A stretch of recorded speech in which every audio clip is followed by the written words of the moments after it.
I would, but my damn mind won't let me. A Guide for Teen Girls, How to Understand and Control Your Thoughts and Feelings. Written by Jacqui Letran. Narrated by Melanie Hench. Chapter 1. Why can't you just control yourself? How many times have you been told by well-meaning parents, adults, or even your friends that you should just stop thinking or feeling a certain way? They tell you that the problems you have are all in your head. They tell you to stop making a big deal out of things, that you're too sensitive, and there is no reason to be nervous or anxious. And yet, you are. You don't know what to think or how to feel. You feel tense and nervous. Others seem to have it so easy, but for you, life is difficult and so unfair. Your situation may seem hopeless. Perhaps you have even concluded that you were just born that way, and there is nothing you can do to change. But what if you are wrong about that conclusion? What if there was a way for you to create the changes you desperately desire?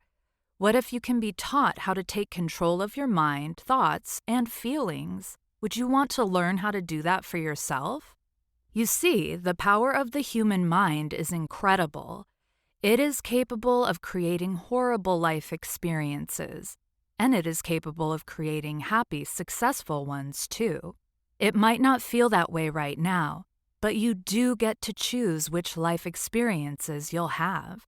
Once you learn easy yet highly effective ways to take charge of your mind, you'll find that you have the power to create the life you want and deserve. The power to create permanent, positive change is available to you, no matter what you are currently struggling with. So, stop wasting your energy and time on those old, useless emotions and thoughts. Today is the day to change your life experiences. This book will show you how to challenge your old negative belief patterns, stop unhealthy thoughts and feelings, create positive life experiences for yourself, stay calm and in control in any situation, unleash the power of your mind to create the life you want and deserve. Everyone's journey to happiness begins with the belief that happiness is possible. Even if your personal experiences have led you to believe you are destined to have a difficult life filled with stress, anxiety, and unhappiness, I'm going to show you that you do have other options. You can learn to believe that happiness is possible for you. In this book, I will show you how to take charge of your mind to overcome your obstacles and struggles. I will show you simple yet powerful principles to strengthen your self-belief that leads to a solid foundation for happiness and success. So the next time somebody asks you, why can't you just control yourself? You can smile and thank them for the gentle reminder and instantly take control of your thoughts and feelings again. You are the key to your success and happiness. Now, close your eyes and imagine for a moment how wonderful your life will be once you fully understand how to control your thoughts, feelings, and actions. If you are ready to make that dream life your reality, I encourage you to listen to this book with an open mind and a willingness to try something new. Get ready to be amazed at how quickly you can take charge of your life now. 60-second summary. Number 1. You get to choose which life experiences you'll have. Number 2.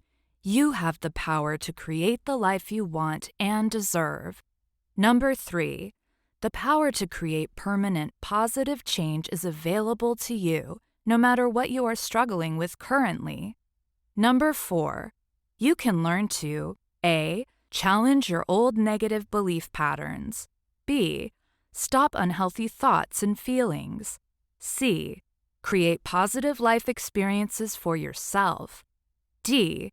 Stay calm and in control in any situation. E. Unleash the power of your mind to create the life you want and deserve. Number 5. You can learn to be happy. Self-reflection. Take 5 minutes to think about how your life will be once you can stop those negative thoughts from occurring and instead focus on the positives of every situation. What would that look like? What would you do? How would your life be different? Go ahead and use your imagination and have fun with this self-reflection. Write down all the wonderful things you'll finally be able to do. Remember to dream big. Chapter 2: Your conscious versus your subconscious mind. To take control of your mind, it is important to understand the differences between the conscious and the subconscious mind, and the roles that each part of your mind plays in your life. Your conscious mind. The conscious part of your mind is your logical self. It is capable of seeing the past, present, and future. It solves problems and stores your goals and dreams. It has free will to reject or accept concepts and ideas.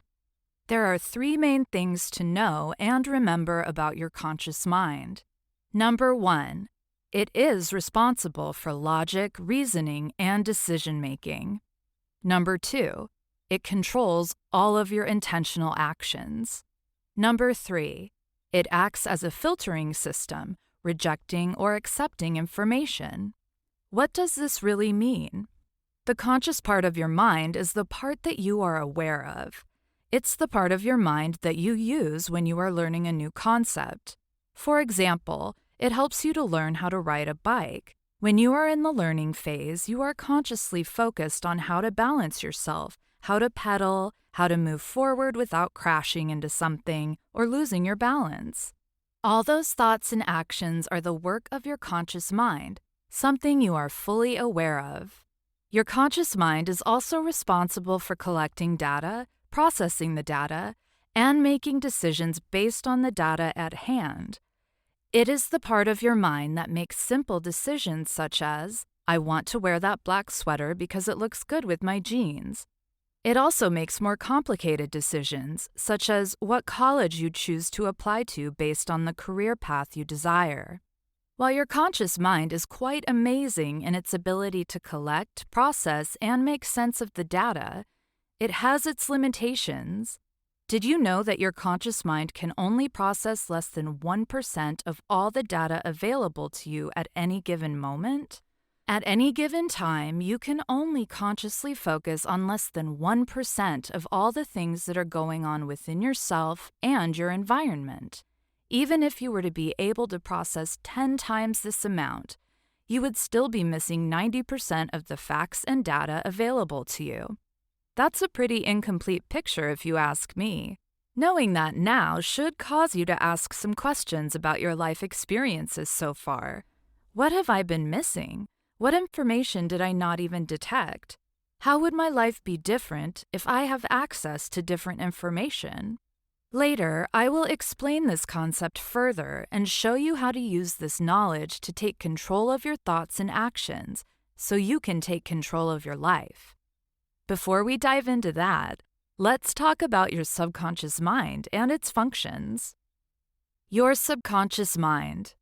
Your subconscious mind reacts based on instincts, habits, and learning from past experiences that are programmed into what I call the master plan.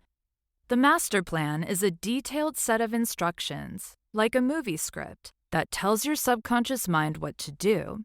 Your subconscious mind does not have free will. Any ideas, thoughts, or feelings that get into the subconscious part of your mind stay there. There are 5 main things to know and remember about your subconscious mind. Number 1, it is responsible for all of your involuntary actions, breathing, heartbeat, etc. Number 2, it is 100% automatic and follows scripts. It has no ideas and thoughts of its own. Number 3, it stores all of your memories, life experiences, learned information, and beliefs. Number 4, its main function is to keep you alive and safe. Number 5, your subconscious mind processes information through pictures and images, or what we call an internal representation, or IR for short. The subconscious mind is that part of your mind that is not within your awareness. It works quietly behind the scenes, tucked away in a dark corner, so no one will notice it or its activities. Unlike the conscious part of your mind that can only process up to 1% of the available data, your subconscious mind can process 100% of every bit of data it encounters, every second. That's right. Your subconscious mind is 100% aware of everything that's happening within you and around you, every single second of every single day.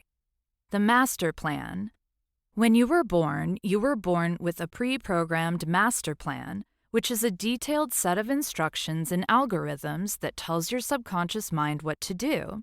In your infancy and early years, that master plan includes only rudimentary yet very important instructions that tell your subconscious mind what to do to keep you alive, such as breathing or regulating your heartbeat. This master plan also has information handed down from your parents and ancestors in the form of genetics, such as your hair and eye color. However, you were not born with the master plan for your personal belief system, core values, or the things you will learn in the future. Most of the information you'll need to create the majority of this master plan will be given to you during the first 7 years of your life by those who interact with you on a regular basis, as well as through your own life experiences. Your master plan is ever-changing, a constant work in progress. Part of it is always adapting and evolving based on your current situation and the aspirations you have for yourself. Your conscious mind is responsible for adding to the master plan based on your life experiences. In a future chapter, we will discuss in detail how your conscious mind programs the master plan. For right now, just know that there is a master plan from which your subconscious mind operates. Your subconscious mind simplified. To simplify the concept and help you to easily tap into the power of your mind, I want you to think of your subconscious mind as nothing more than a room full of movies, a movie library of your very own. In your movie library are hundreds of thousands, or even millions, of movies starring you and your life experiences. Within this movie library, there is a recording device and a movie operator. Your movie operator's job is to follow the master plan, which is a pre-programmed set of detailed instructions and algorithms provided by your conscious mind. In this way, your conscious mind is like the writer and director, and your subconscious mind is the actor or actress carrying out the directions within the scripts. The recording device within your subconscious mind is always on and actively recording everything you are experiencing, every second of every day. Every one of your experiences ever, whether it's a thought, a feeling, or an action, are recorded as a movie. That movie is then labeled, sorted, and stored in your subconscious mind's library by your movie operator, who follows your master plan. That master plan also tells your movie operator when to store or remove a movie from your favorites playlist and when to play a movie back to you. Besides recording, sorting, storing, and playing your movies, your movie operator has a more important job. That job is to protect you and keep you safe from any real or perceived danger. Similar to the first job, your subconscious mind has also created a master plan of what to do in every potential situation.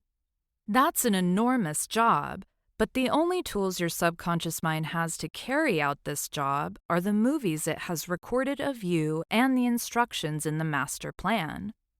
Who's the boss? Given the information presented so far, who do you think is the boss? Your conscious mind or your subconscious mind? If you chose your conscious mind, you are correct. Your conscious mind is always the boss. It's the part of your mind that is capable of processing and analyzing data. It's the part of your mind that has free will to make decisions and can accept and reject information. It's the part of your mind that filters information to come up with the master plan. Your reality only exists in your mind. Do you remember when I said your conscious mind can only process less than 1% and your subconscious mind can process 100% of the data you encounter? What does that really mean? To put things into perspective, your subconscious mind receives millions of bits of data every single second. Millions of bits of data every single second. Stop and take that in for a moment. Every single second of your life, your subconscious mind is bombarded with millions of bits of data, which is equivalent to all of the words in 7 volumes of average-sized books. That's a lot of information to process every single second. Now, imagine what it would be like for you if you were to become aware of millions of bits of data every single second of your life. How would you feel if you were forced to process 7 volumes of books every single second? Your conscious mind is just not capable of processing that much data. You would go into severe sensory overload and would most likely explode or shut down.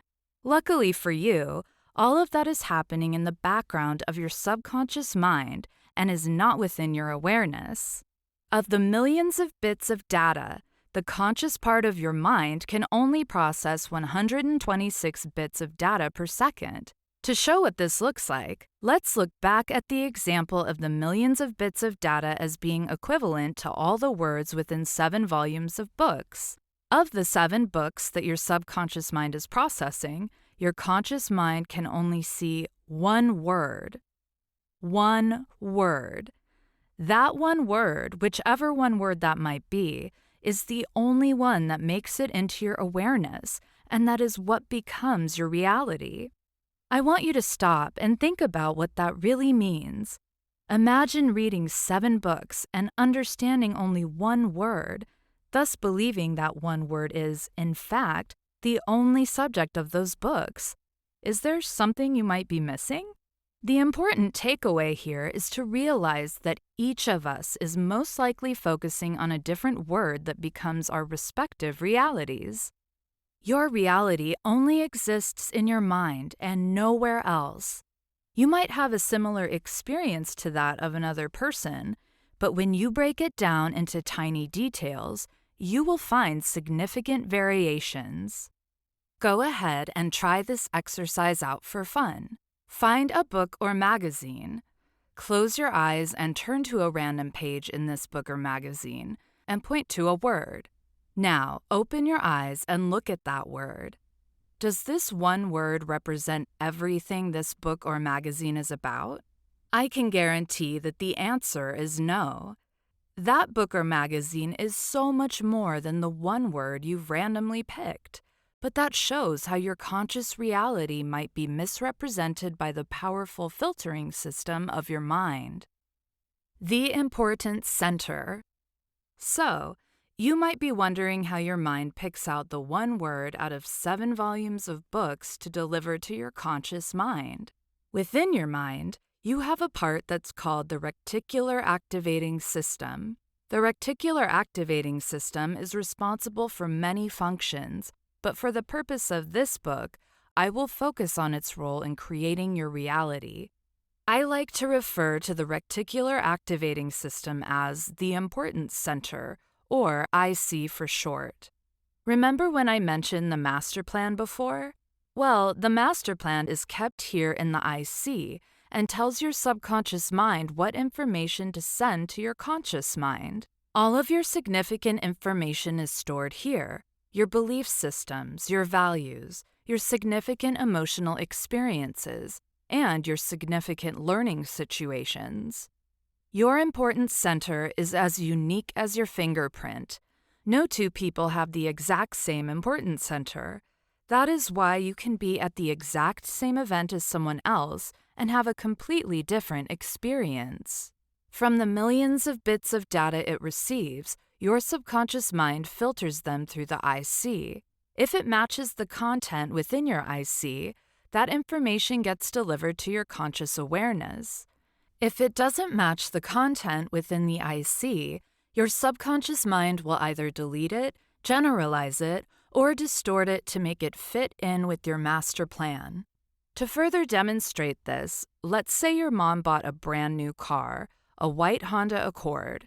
Soon after, you begin to see the same vehicle in the same color as your mom's car everywhere you go. Did a bunch of people suddenly decide to buy the exact same car as your mom? No. Most likely, those cars have been on the road all along, but it wasn't an important detail for you until your mom bought the car. Once your mom made that purchase, the details of the car got stored in your IC, and your subconscious mind is instructed to bring it to your awareness.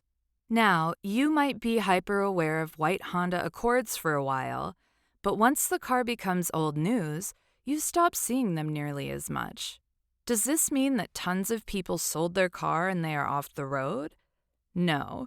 All it means is that at this moment in your life, the Honda Accord is no longer of significant importance, so it doesn't get delivered to your conscious mind at every sighting.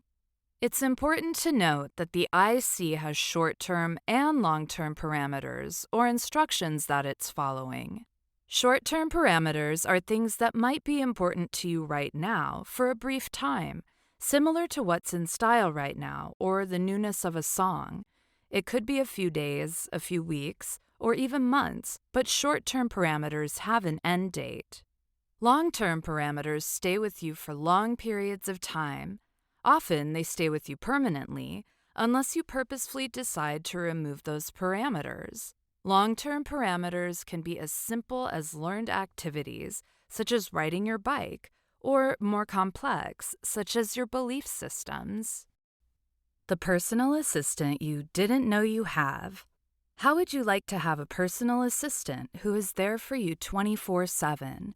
How amazing would it be to have not only such an assistant, but also one who eagerly awaits your every command and obeys those commands without questioning you? That sounds pretty amazing, right? Now, what if I told you that you actually do have that personal assistant already, but you have been giving your assistant bad commands? Commands that are getting you the results you are experiencing right now, results that you may no longer want. Would you want to learn more about your assistant and, more importantly, learn how to command your assistant to create the results you want? You might have guessed by now that your subconscious mind is your personal assistant. Your subconscious mind's job is to deliver to you whatever experience you are looking for in the easiest and quickest way possible. What you might not know is that every thought you have and every feeling you feel is a command to your subconscious mind to give you more of the same. That's right. Every thought you have and every feeling you feel is a command to your subconscious mind. This is what I want. Give me more. So, if you said, "I'm so stressed," your subconscious mind heard that as a command. I want to be stressed. Look for evidence to support why I should be stressed. Give me more reasons to feel stressed. Once you give that command, your subconscious mind will immediately look for stressful details in your environment. Details that could stress you out get pushed to your IC, so you become consciously aware of those details and can become more stressed. In addition, your subconscious mind will also look in your movie library to find your stressful movies to play in the background for you. You are the boss, so when you ask for stress, your subconscious mind is happy to deliver it to you. Does this sound familiar? How many times have you felt stressed out about something, then started having stressful thoughts about something else, and pretty soon you were overwhelmed with stress and other negative feelings? This is because whatever you focus on grows bigger. Whatever you are focusing on, you are telling your subconscious mind to give you more of that thing. It's like feeding a monster food and watching it grow out of control right in front of your own eyes. The good news is that the process works both ways. This means that when you focus on something positive, that positive thing will also grow. So if you are stressed out, you can choose to focus on being calm. Remember, you have an assistant who will obey your every command, so use your assistant to your benefit. In stressful moments, you can say to yourself, "Even though I feel stressed, I choose to be calm." Say, I choose to be calm several times to catch your assistant's attention. After saying that 3 times, start repeating over and over again, I am calm. I am calm. I am calm. As you are repeating, I am calm, imagine yourself doing something that calms you down. It might be reading a book, laying out on the beach, or taking a nice, soothing bath. When you follow these steps, you are saying to your assistant, even though I am stressed, I choose to be calm. Calm looks like this. Go get it for me. Give me more of this. It makes it super simple for your subconscious mind to bring you to calmness. Regardless of what negative emotion you experience, I recommend that you give your assistant the command to bring you calmness. Calmness is a wonderful place to be. Being calm is like a reset. It shuts down the old negative movies so you have a blank screen. From a place of calmness, it is easier to look at the current situation for what it actually is and make decisions that best suit your needs. Whether you choose to focus on the negative or the positive aspects of any event, you have to spend energy on those thoughts. Why not choose to focus your energy on positive, powerful thoughts that will create the results that you're looking for? What does Google have to do with your mind? Now, here's another detail that is really important to effectively command your subconscious mind. Your subconscious mind is also like a Google search engine. Whatever you type into the search bar, when you press enter, you'll get the results that match that search request. Just like the Google search engine, your subconscious mind cannot process negative commands. When you give your subconscious mind a negative command, it will simply ignore the negative part of it and focus on the remaining part of the command. This is because of the internal representation, or IR, that I mentioned in the very beginning when we talked about the subconscious mind. Remember when I said that your subconscious mind processes information by creating pictures in movies? When I say, think of spilling milk, what picture came to mind for you? That is how your subconscious mind understands those words. Now, if I say, don't spill the milk, what picture comes to mind? You probably can't form a picture of don't spill the milk. What might pop up instead is a picture of you holding onto a cup or glass carefully, or something similar. That is not the same as don't spill the milk. That is because your subconscious mind, like the Google search engine, cannot process negatives. It cannot make an IR of a don't or a not.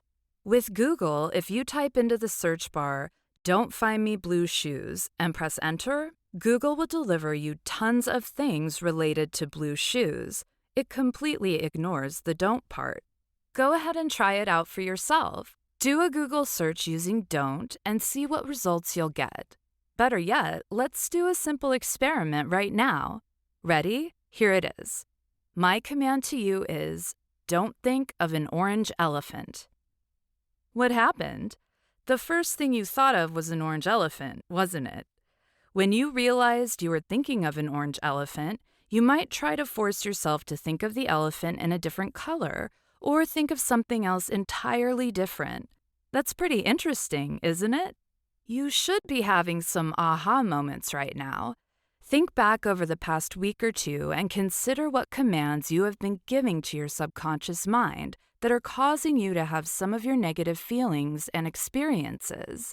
Now that you are aware of how your subconscious mind interprets instructions, be very aware of the thoughts you're thinking and the feelings you are feeling. If the thoughts or feelings are negative, you can choose differently instead. This is where the I choose to be calm instruction comes in handy. That thought lets your assistant know you have chosen to be calm instead of upset or stressed or whatever you may have been feeling. Remember, you are the boss and your subconscious mind is your assistant. So, if you catch yourself giving your subconscious mind a negative thought or bad command, do something about it. Your assistant will carry out whatever command you provide unless you consciously revise it. Let's say your mom is making dinner. She asked if you would rather have chicken or fish. You said fish, but immediately changed your mind to chicken. When you realized this, chances are you corrected yourself and told your mom that you wanted chicken. I doubt that you would just sit there and expect she would read your mind and prepare chicken instead. You could do the same thing with your subconscious mind. Let's say you thought, I'm too angry to focus right now, and you catch yourself saying that. Rather than just letting it go, you can say, whoops, I mean I'm willing to focus. Or you can say, erase or delete that, or similar phrases to tell your subconscious mind what you want to do with the misinformation. You can also say, I'm in control of what I focus on. Of course, the I choose to be calm works fantastic here too. Commands like these are very powerful because they tell your subconscious mind exactly what you want. 60-second summary. Number 1. Your conscious mind is your logical mind that learns, thinks, and makes decisions. A. You use this part of your mind to focus on details and become aware of things. B. You can only consciously focus on 1% of what's happening inside of you and around you at any given moment. Number 2. Your subconscious mind is like a program running automatically in the background of your mind. A. You do not have an awareness of, nor can you focus on the automatic programs of your subconscious mind. B. Your subconscious mind is capable of processing 100% of everything happening inside and immediately around you. Number 3. Your importance center, or IC, contains the automatic programs of your subconscious mind. A. This is where your beliefs and other significant information are stored. B. Your subconscious mind is programmed to look for evidence to support whatever is in your IC. C. Your IC is unique to you. No one else has the exact same IC as you, which also means no one else experiences things the way you do. Number 4. Your subconscious mind is your personal assistant, and you are the boss. A. It's programmed to give you the experiences you ask for in the easiest, quickest way possible. B. Problem. Every thought you have and feeling you feel is a command to your subconscious mind. This is what I want. Give me more. Number 5. Your mind is like a Google search engine. It cannot process negative commands. A. When you give a negative command, such as don't be angry, your subconscious mind will ignore the don't and will carry out the rest of the command. Solution. Give your mind clear, positive commands of what you truly want. Instead of saying, I don't want to be angry, you can say, I choose to be calm. Chapter 3. The Belief System. Belief. Number 1. An acceptance that a statement is true or that something exists. Number 2. Something one accepts as true or real, a firmly held opinion or conviction. Did you know that the majority of your belief systems were developed from the time when you were born to about 7 years old? Did you also know that most of your belief systems were not decided by you, but in fact were given to you by someone else? I want you to stop and let that sink in for a bit. The majority of your belief systems about who you are and the world around you were given to you from birth to the age of 7. Why birth to 7 years old? During this part of your growth and development, your subconscious mind is fully formed and operational. However, your conscious mind, the logical part of your mind, is just beginning to form and is not fully operational yet. This is why little kids believe in everything they see or hear. The Easter Bunny, Santa Claus, and the Tooth Fairy all are 100% real to your younger self because your conscious mind is not formed enough to say, no, that's not true. The creation of beliefs. There are 5 main ways for you to develop a new belief, and they are: Number 1, evidence. This is a rational decision based on cause and effect. For example, every time you break curfew, you get grounded. You will create a belief that breaking curfew results in being grounded. Number 2, tradition. This is based on your family and cultural values. For example, you are raised in a Catholic family. Your belief system will carry many facets of the Catholic teachings. Number 3, authority. This is based on what the people in respected roles teach you or tell you about something. An example would be your doctor diagnosed you with depression. Therefore, you believe you have depression. Number 4, association. This is based on the people you interact with. For example, if you belong to the Mensa Club and interact with a bunch of intellectuals, you might believe that intelligence is valued. Number 5, revelation. This is based on your gut feelings, insights, and intuitions. For example, sometimes you just have that gut feeling of, I don't trust this person, although you might not know why. Your subconscious mind records 100% of everything, but that doesn't mean everything you experience becomes part of your belief system. In the beginning, when you do not have a master plan for new ideas or a belief system yet, your subconscious mind just records your events. It doesn't have a label for those events yet, nor is there a way for it to sort and categorize them. Everything your subconscious mind records at this point is stored in a general category. In fact, in your mind's movie library are many categories of beliefs similar to genres or types of movies. The 4 main movie types are: Number 1, instructional. These are things you've learned to do, like riding a bike or playing the guitar. Number 2, factual. These are things you've learned to accept as truth, like different colors or your date of birth. Number 3, emotional.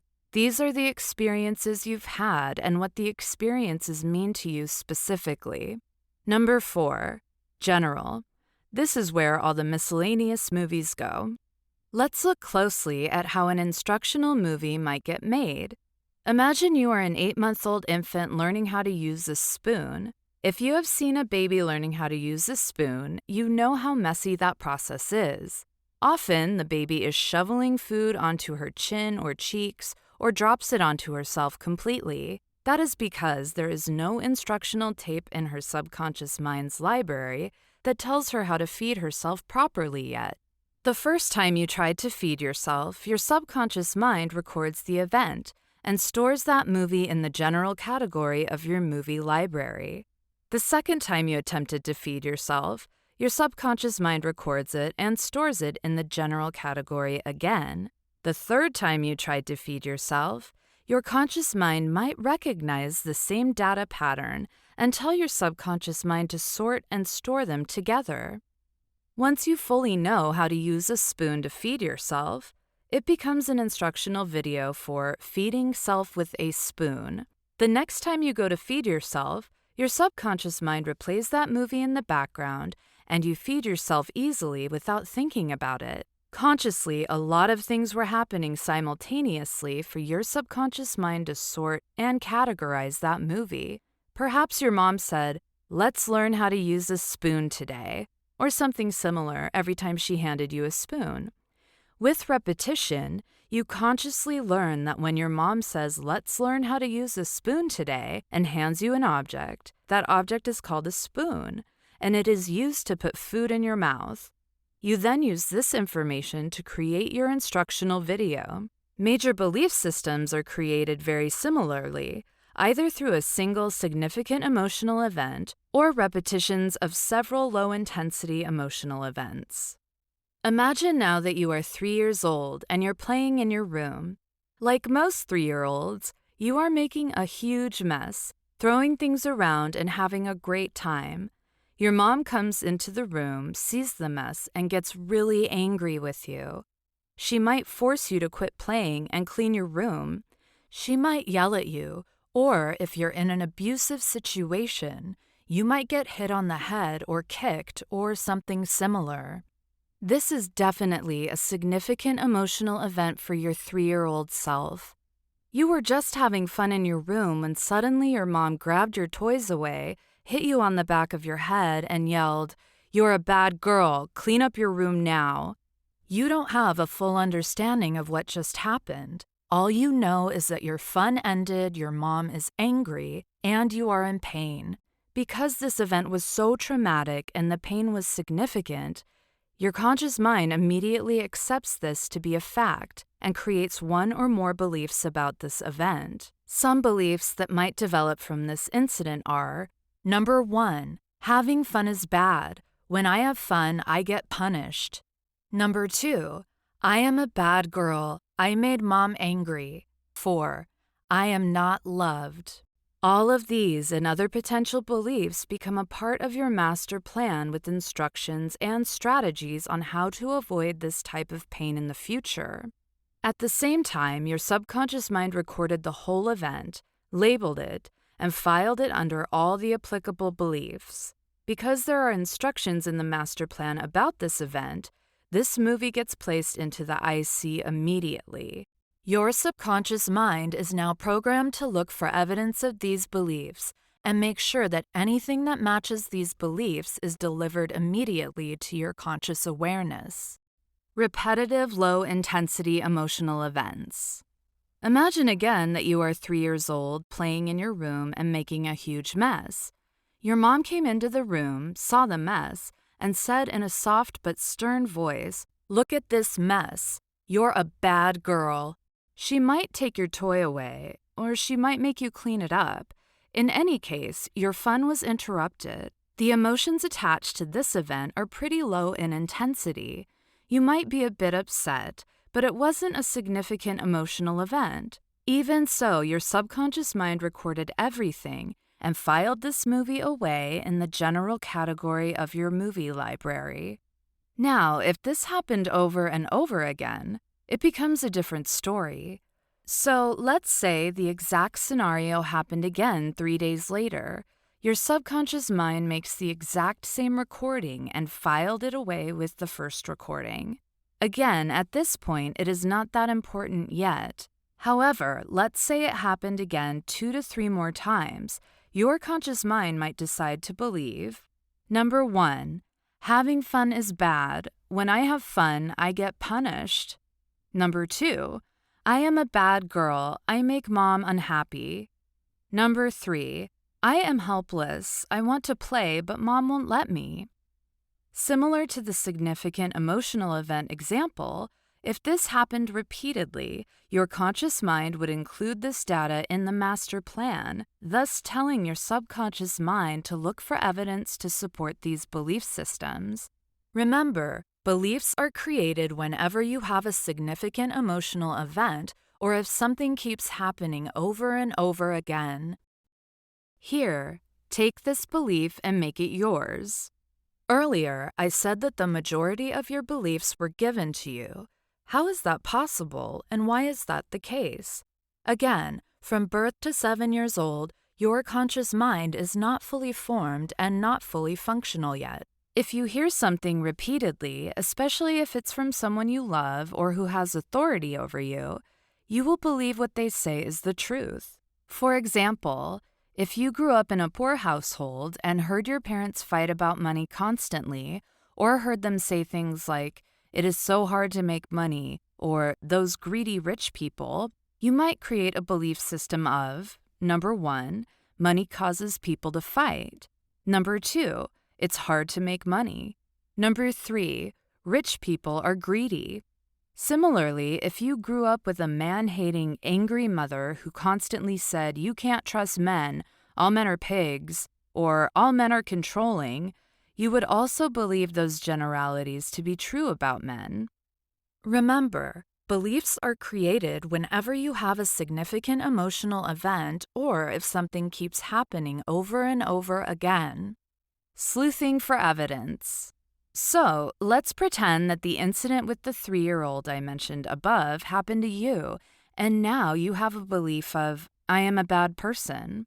Once a recording is placed into the IC, your mind is being directed to look for evidence to support that belief system for the rest of your life.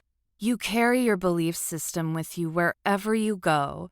It's like carrying a basket around with you for the rest of your life to look for evidence to put into it. If a friend, uncle, or aunt says, "You're a bad person," You'll pick this information up and put it into your basket to validate your belief system. Same with any comments from anyone else that matches the belief system. Soon enough, you are carrying a basket full of evidence to support why you are such a bad person. It feels heavy, burdensome, and overwhelming to have to carry this extra weight everywhere you go. You become tired and you have no energy or motivation to do the things you want to. Because you have a belief system of, I am a bad person, in your IC, your subconscious mind will only shift data that matches that belief system into your awareness. If someone said, you are such an amazing person, you either don't hear them at all, or you hear them but don't believe it. In fact, you might even go out of your way to prove that the other person is wrong. A good example of this is to think of a time when someone has given you a simple compliment that made you feel uncomfortable. How did you respond? You might have said nothing because you didn't know how to react since you don't believe what they've said. You might have deflected that compliment, given credit to someone else, or downplayed it completely because you were uncomfortable. You may even interpret their words as sarcasm or false flattery. Changing beliefs. Although the majority of your belief systems were developed between birth to 7 years old, you can and do develop new belief systems after 7. Anytime you experience a significant emotional event once or a low-intensity emotional event repeatedly, you can create new belief systems. You can also develop new belief systems when you, on purpose, decide what you want to change. Some beliefs are easy to change because they are in your awareness. When your belief is within your awareness, you can decide what you want to do with it. Beliefs that are deeply buried within your subconscious mind are much harder to change. Even so, changing your subconscious belief system is definitely possible. It does require working with someone who is knowledgeable on how to help you access the contents of your subconscious mind and deliver them to your conscious awareness in a safe and gentle way. 60-second summary. Number 1. Most of your belief systems were developed from birth to 7 years old. A. Your conscious mind, the logical part of your mind, is just beginning to form and is not fully working until around the time you turn 7. B. This is why little kids believe in everything they see or hear. Number 2. Beliefs are created whenever A. You have a significant emotional event. B. Something happens over and over again. Number 3. Once you create a belief, it goes into your IC, and your subconscious mind is programmed to look for evidence to support it. Number 4. Although the majority of your belief systems were developed between birth and 7 years old, you can and do develop new belief systems after 7. A. Anytime you experience a significant emotional event once or a low-intensity emotional event repeatedly, you can create new belief systems. B. You can also develop new beliefs when you, on purpose, decide you want to change. Chapter 4. The Stranger Danger Protocol. How many times have you been told that in order for you to accomplish something, all you have to do is use your willpower? And how many times have you tried using your willpower and yet you did not achieve your goals? You might have been frustrated or disappointed with yourself. You might even become angry with yourself. You might even believe that you are a failure. The truth is, willpower doesn't work if the goal you want to achieve is not aligned with your subconscious belief systems. It is very common for people to start a goal with a lot of excitement and determination. Then, soon after, they give up on it. This is because their conscious desires do not match the subconscious beliefs they have programmed into their master plan. Let's use a common scenario to illustrate this. Pretend you want to lose 10 pounds. You read a news article that inspired you. It said if you eat under 1,300 calories daily and exercise 3 times per week for 30 minutes each time, you'll lose 10 pounds in 2 weeks. You think, wow, All I have to do is simply keep my caloric intake to less than 1,300 calories per day and exercise 30 minutes a day, 3 times a week. I'll lose 10 pounds in 2 weeks. It seems simple enough. Plus, it's only 2 weeks. I can do this. You set on your weight loss path with determination and even perhaps some excitement. Soon after you started this new healthy program, something changed that inevitably stops you from moving forward in achieving your goals. That something is your subconscious mind. Change is scary. Change is dangerous, screams your subconscious mind. Remember earlier I said your subconscious mind's primary objective is to keep you safe? Well, safe doesn't really mean safe according to your subconscious mind. In fact, your subconscious mind is programmed to accept that safe means do not change. Change is scary. Change is dangerous. Stay exactly as you are right now. Whenever you attempt to make a change that disrupts the status quo of your current belief system, your subconscious mind freaks out. It assumes that you are in danger, and it will do everything it can to get you back to its perceived safety. To illustrate this point further, let's look at the weight loss example again. For the sake of this example, I would like you to pretend that you are 300 pounds and everyone in your family weighs 300 pounds. Also imagine you have been struggling to lose weight all your life. Imagine reading an article that motivates and inspires you to take actions to lose weight again. You're excited. This is the thing that will finally help you to lose weight. This is your answer. When you make the decision to follow the new program, that's a conscious decision. As you start doing the prescribed activities, you feel good about yourself. You feel hopeful. That is because you are still within the safety zone, according to your subconscious mind. As you move away from the safety zone and into new territory, or the danger zone, your subconscious mind freaks out and thinks you're in danger. Since its job is to keep you safe, it's going to do all that it can to get you back to its perceived safety zone. It activates the stranger danger protocol. The purpose of the stranger danger protocol is to make you doubt yourself, put you in a place of fear, or make you feel bad by reliving past failures so that you stop what you're doing and go back to where it feels safe again. To get you to stop your new activities, your subconscious mind might start playing your old movies that cause you to doubt yourself. Movies that make you think, can I really do this?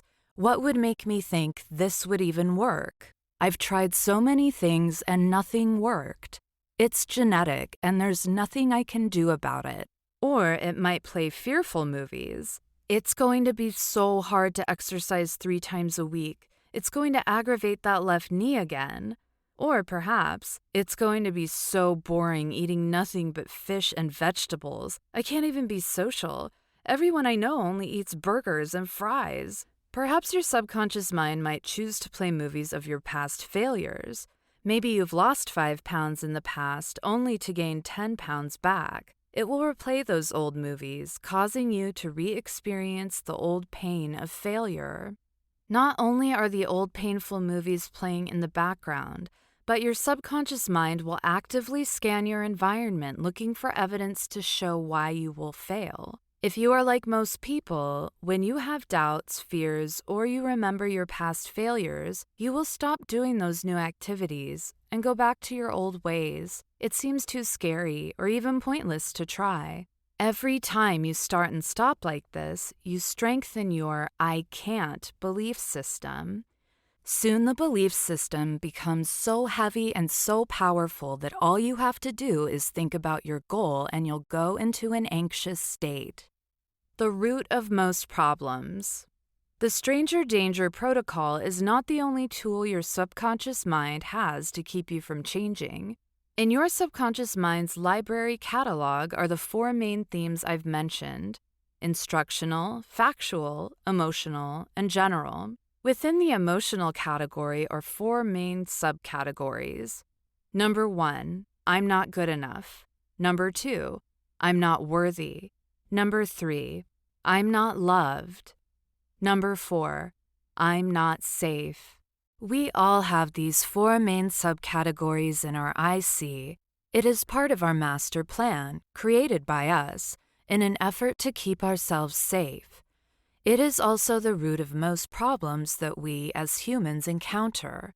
How many movies you have in each of these subcategories depends on you, your beliefs, and your life experiences. The details of your movies are different from those of other people because your movies are based on your specific life experiences and belief systems. However, regardless of who you are, these four main subcategories are there in varying degrees, hidden in a dark corner, ready to unleash at any moment. In the next few chapters, I will discuss each of these belief systems further. But for right now, let's imagine one of your big belief systems or emotional subcategories is, I'm not good enough. Because this is a significant belief system, it is housed in your IC, and your subconscious mind is programmed to constantly look for evidence to support it. No matter where you are, no matter what you are doing, no matter who you're with, your subconscious mind is constantly looking for evidence to support this. Imagine in the background of your mind is a movie playing on a repetitive loop 24/7 of all the instances that prove you're not good enough. This movie plays on and on, getting louder and louder as you attempt to do anything that might threaten or contradict this belief system. Imagine that 24/7, you are receiving messages of you're not good enough. These constant negative thoughts and feelings are what keep you stuck. The fear and doubts that often go hand in hand with these messages prevent you from taking actions and moving forward because it seems too scary or completely pointless to fight a losing battle. Most of the time, you are unaware of the movies your subconscious mind is playing in the background for you. However, as you continue to challenge any significant belief system, the applicable movies get louder and more vivid. You might even get a conscious awareness of bits of it. However, most of the time, you are not fully aware of the exact cause of your underlying belief system. You might have a feeling of fear, anxiety, or discomfort that you can't fully explain. Taming your subconscious mind. What do you do when you want to change an underlying belief? How can you change your behaviors and belief systems when your subconscious mind is fighting you every step of the way? The first step is to recognize that you are the boss, and your subconscious mind is only following the instructions you have programmed into your master plan. Because you are the boss and you are the one responsible for programming the master plan, you can also choose to change the master plan. To begin, you want to acknowledge your negative emotions and decide you want to make a change. Next, create small, simple goals for yourself. In the case of the 10-pound weight loss, your small, simple goal might be to just lose 1 pound, then perhaps step it up to 3 pounds, then 5 pounds, 8 pounds, and finally 10 pounds. Again, when you first start on this journey, you'll feel good because you're doing what you consciously decided to do, and you are within your safety zone. Soon after, you will enter the perceived danger zone, and your subconscious mind will start freaking out. It will reach for and play your old negative movies again. However, this time, your goal is very small and simple. You push through the slight discomfort to reach your first small and simple goal. Once you reach your first goal, your subconscious mind cannot deny that the goal has been met. To keep your subconscious mind stable, you do whatever you need to do to maintain the 1 pound weight loss. Do not attempt to lose any more weight at this point. You hang out at your new weight for a while to allow your subconscious mind to realize that you are safe and that this is your new normal. From that new starting point, you push again until you reach the next goal. As before, when you reach your next goal, you just hang out there for a little while to allow your subconscious mind to establish this as a new safety zone. How long you have to hang out depends on the belief system you are challenging, how long that belief system has been around, and the emotional charges attached to it. You will know it is time to work on the next small, simple goal when you feel comfortable and it is effortless to maintain your current achievement. You might be wondering, if my conscious mind is the boss, why can't I just change the master plan at will? Why do I need to make these small, simple goals? Your conscious mind is, in fact, the boss, and you can, in fact, change the parameters within the master plan. You can change the details within your master plan easily when the belief is within your awareness and is of low emotional intensity. However, when you experience something with significant negative emotions, you learn that it is too painful and you don't want to experience that emotion again. To make sure you never experience that pain again, when you program your master plan around that experience, you put up as many booby traps as you can to protect the master plan. This is why you have to take small, simple steps to diffuse the booby traps without setting off the alarm.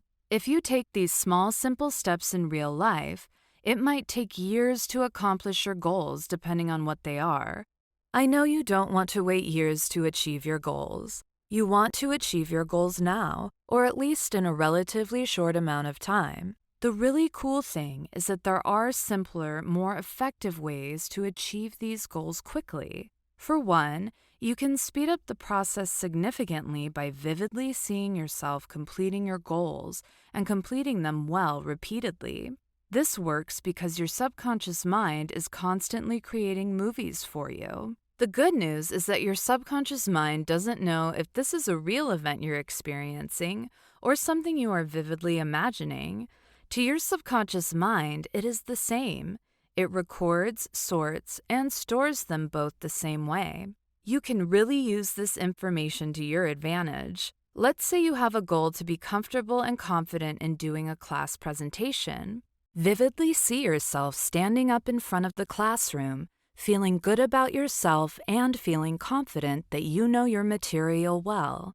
Vividly see yourself presenting with a strong and assured voice, making great eye contact and feeling at ease. Vividly imagine yourself completing the presentation and answering questions with authority and confidence. As you imagine these scenarios, bring in as much detail as you can. Use all of your senses. See it, touch it, hear it, taste it, smell it. Feel the emotions attached to it. The more details that you provide, the better your recording will be and the quicker the change will occur. Sports stars have been using this technique for centuries with amazing results. A tennis star, for example, might vividly imagine himself performing a perfect serve over and over again, perhaps 20 times before a match. When he steps onto the court for his first serve, his mind thinks it is the 21st serve. His mind is calm and focused. His body is relaxed. He carries out his serve with confidence and power. This simple little technique can help you achieve any goal in your life easier and quicker.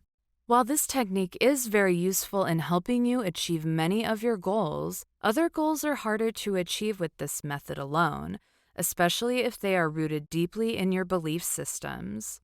For example, if your father regularly beat you from the time you were an infant to the time he left when you were 9 years old, it might seem almost impossible to forgive him. You can definitely use the visualization technique I just mentioned and achieve your goals, but that could take significant effort and dedication because of all the booby traps you have laid around this belief system. In instances of deep-rooted, especially traumatic beliefs, it is best to involve the assistance of a highly trained professional who specializes in non-traditional methods to address the subconscious mind. With their help, you can be guided to identify the troubling belief system, the source of its creation, and the negative emotions attached to them. Once the negative emotions are identified and released, the belief becomes neutralized. You are then free to reprogram that part of the master plan. Remember, when your conscious and subconscious minds are in conflict, your subconscious mind always wins.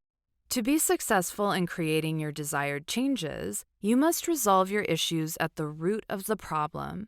That means addressing your subconscious mind. Failing to do so will cause you to revisit that problem over and over again.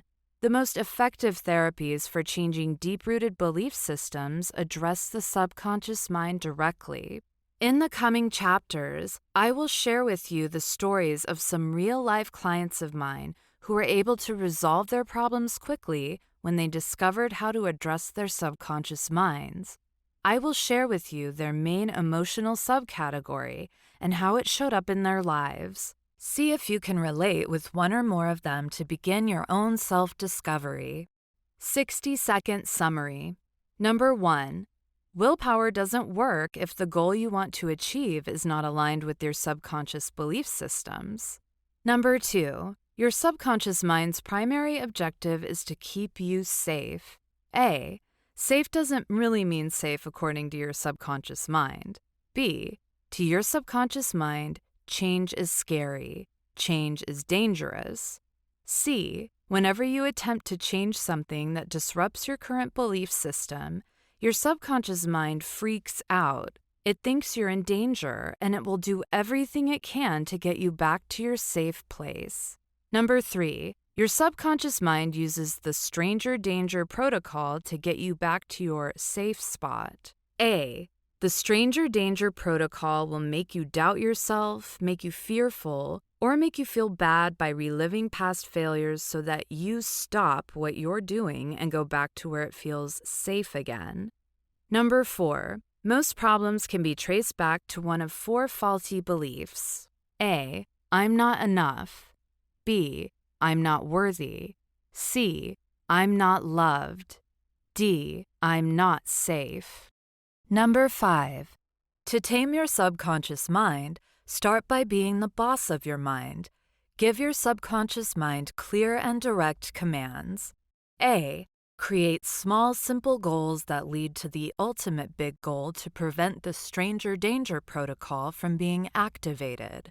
Number 6. Your subconscious mind does not know the difference between what's real and what's imagined. To your subconscious mind, it's the same. A. Whatever you want to achieve, vividly imagine yourself already achieving that goal. Be sure to attach strong positive emotions as you imagine your achievements to help your subconscious mind quickly accept it as safe. B. This simple little technique can help you achieve any goal in your life easier and quicker. Number 7. When your conscious and subconscious minds are in conflict, your subconscious mind always wins. Chapter 5. I'm not good enough. I'm not good enough is the biggest, darkest emotional subcategory in your movie library.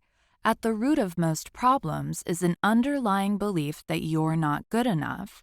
Before you dismiss this notion as a possibility, be aware that this belief is often hidden away under the surface of your conscious thinking and can still be a significant source of trouble for you from there. This belief system might show up as, I'm not, insert your word here, enough, i.e. smart, tall, beautiful, funny, old. I can't seem to do anything right. Others are always doing better than I am. I have nothing important to contribute. There is something wrong with me. I'm not good at anything. Case study. Stressed out Samantha. Client, Samantha. Age, 15 and a half. Presenting problem. Samantha had been becoming more withdrawn over the past few months. Her mother is concerned because she suddenly lost 20 pounds, has no appetite, and is having difficulty keeping up in school. Samantha used to be a straight A student, but now she is struggling to keep passing grades. Currently, she is at risk for failing one class because she is behind on several writing assignments. She is also getting a C in another class. Samantha reports feeling overwhelmed by the ever-increasing stress and responsibilities. She has a difficult time saying no, and as a result, she does whatever people ask of her. She takes on too many tasks and then feels burdened by the commitments. As a result of feeling overwhelmed, Samantha has a difficult time focusing during the day and sleeping at night. Simple tasks are now difficult. Family history. Samantha's parents were divorced when she was 8 years old. She currently lives with her mom and two younger brothers. She describes the relationship between her mom's siblings and herself as being pretty good. For a while, she was seeing her dad every month since the divorce. That relationship is described as extremely stressful because I could never make him happy. In fact, it's so stressful that she hasn't seen or spoken to her father for close to a year. He rarely attempts to contact her. Social history.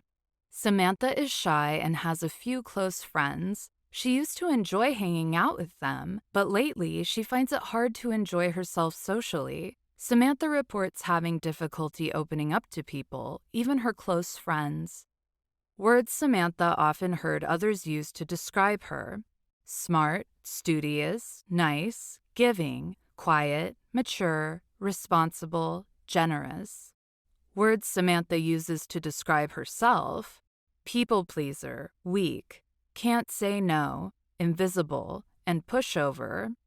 Session 1 notes. Growing up with her father was difficult for Samantha. Her parents fought constantly. There were many screaming and yelling bouts between her mother and father.